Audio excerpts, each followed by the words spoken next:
Today I'm going to show you how you can take a really simple 4-on-the-floor kick like this, and using just audio effects, pretty much create a whole techno track like this.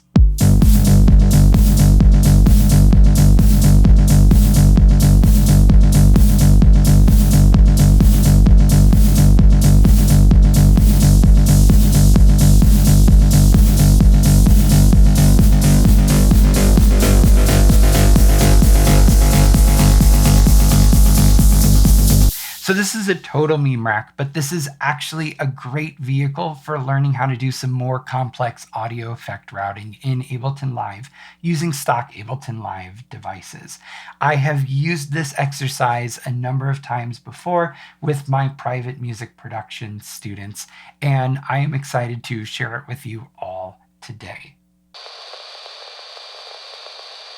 Okay, so this rack essentially lets you mix the track as well as modulate a number of parameters. So there is the kick, the snare, the open hi-hat, and your bass. You have a level control for each of them, and then each of them has another additional macro. So with the kick, you can adjust the transients. Let me go ahead and bring down everything else.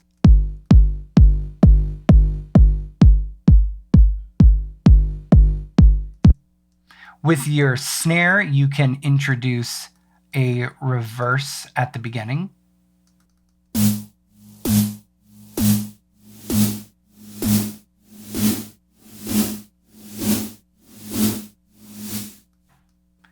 With your hi-hats, you can adjust the decay.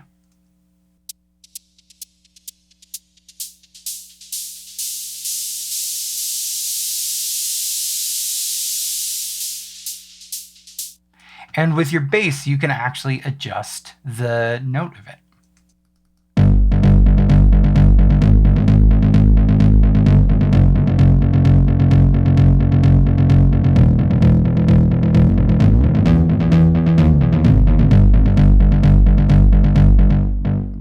Then there's the intensity control, which increases the rate of the snare as well as introduces additional feedback on the hats and the bass, and it also shifts the tone of the bass.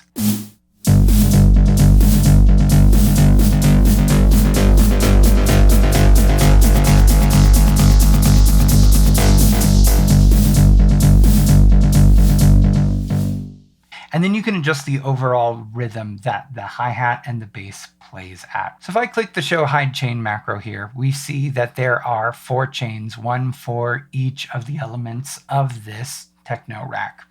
And if I show hide devices here, then we see that the kick is just running a drum bus that we're only controlling the transients via macros. That's it. It's pretty much stock drum bus otherwise. The other 3 is where things start to get a little crazy. So let's go ahead and actually start at the top with the bass. So let me solo the bass signal, and then I'm going to turn off everything that I have here. And we're going to build the chain up together so you can understand what's happening. So here is the bass, which just dry is the kick. So the first device I'm using here is Shifter, and it's set to 100% wet with a smaller window than the 80 milliseconds that's normally there. But the key thing that I'm doing here is using the delay, and that just offsets it relative to the kick. So if I bring up the kick level here and I solo the kick, we can hear that.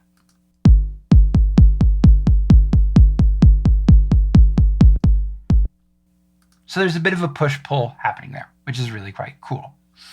Then I add overdrive.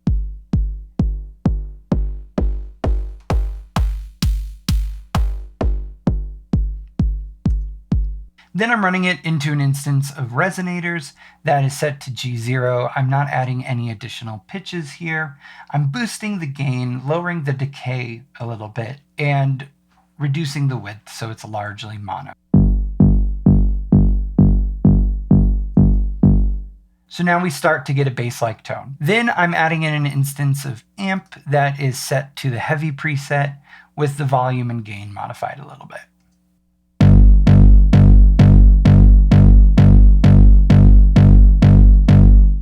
And then to add some more propulsion to the sound and rhythmic interest, I'm adding an instance of echo set to ping pong, and just at the dotted eighth note that it's set to by default.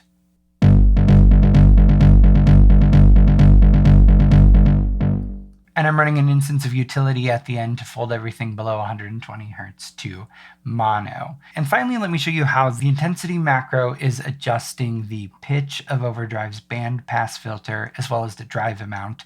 Additionally, it is adjusting the feedback on echo.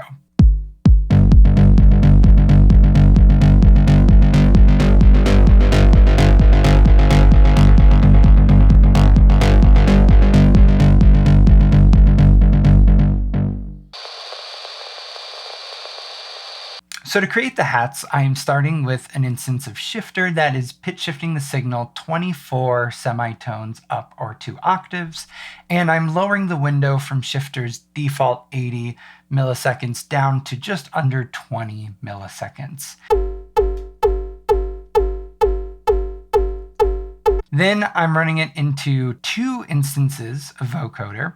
This first instance of vocoder, I'm using the default noise carrier that's in vocoder, and then pulling out some of that low end. I have increased the range from the default 12,000 hertz all the way up to 18,000 hertz because we want the hi-hats to be in the top end there.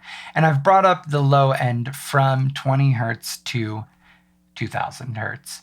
And then from there, I am adjusting the depth control, and I have the release assigned to a macro on the parent rack. Now, a big detail here for making these sound authentic is switching it from stereo to mono. You could go stereo if you wanted, but I can still hear kind of the vocoder sound when it's set to stereo.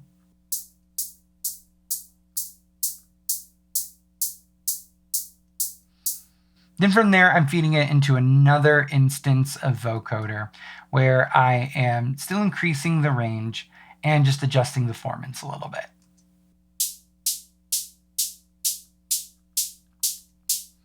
After that, I'm running it into an instance of OTT. I've pulled down the lows, and I have just dropped it from 100% to about 40%. And an instance of echo then to wrap it up as well, set to the stock dotted eighth and ping pong, with feedback also tied to the intensity knob. Add the kick, and I'll adjust the intensity and the decay so you can hear how the hi-hats can be modulated from this parent rack.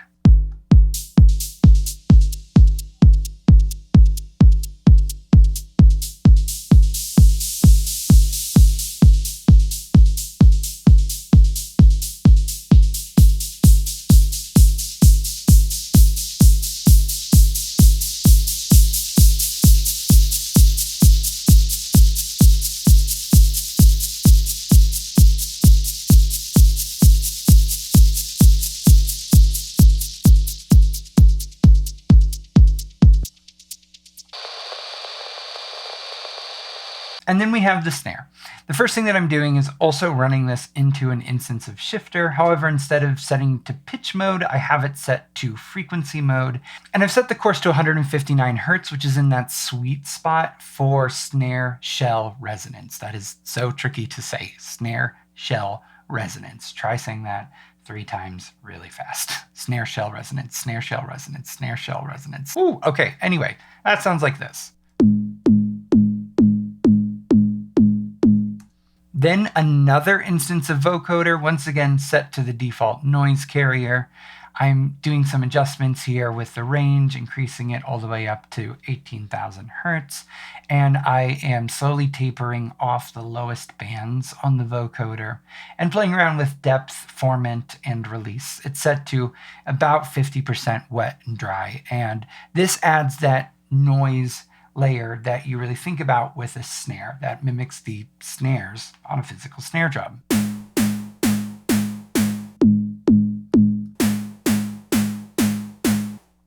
And then I'm adding an instance of erosion to just add a little bit more top end.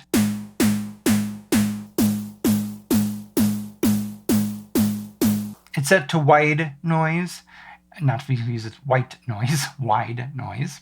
And I have expanded the width to its maximum. The amount is also set to its maximum, and the frequency is set to 9.52 kilohertz. Then I'm adding an instance of gated and ambience. This is one of my favorite hybrid reverb presets. It gets you that kind of 80s or big room snare sound. I'm a huge sucker for running OTT after reverb. It just makes it sound huge and in a really interesting sort of way, but you have to control it because it can be kind of crazy. Like I said, kind of crazy. Now, how I make sure that that reverb doesn't get out of control is through this 3-device chain that I have at the very end of our snare signal chain.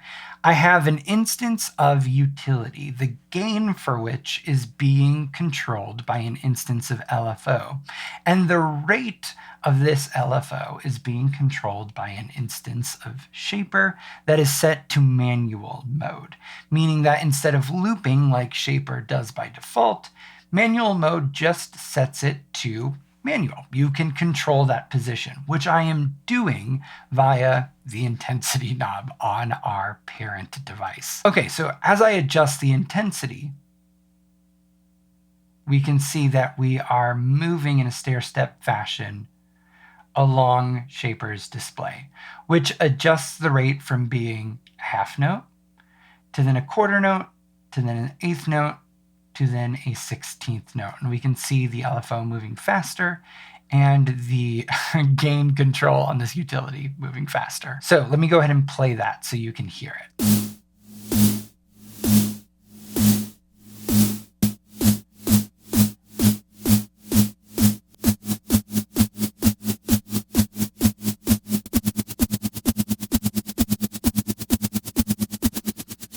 And because I'm using this triangle movement for the LFO, that allows me to create this reverse snare effect. It's essentially just bringing up the volume. And the reverse snare is just controlling the wet dry of this gated and ambient. So let me play that.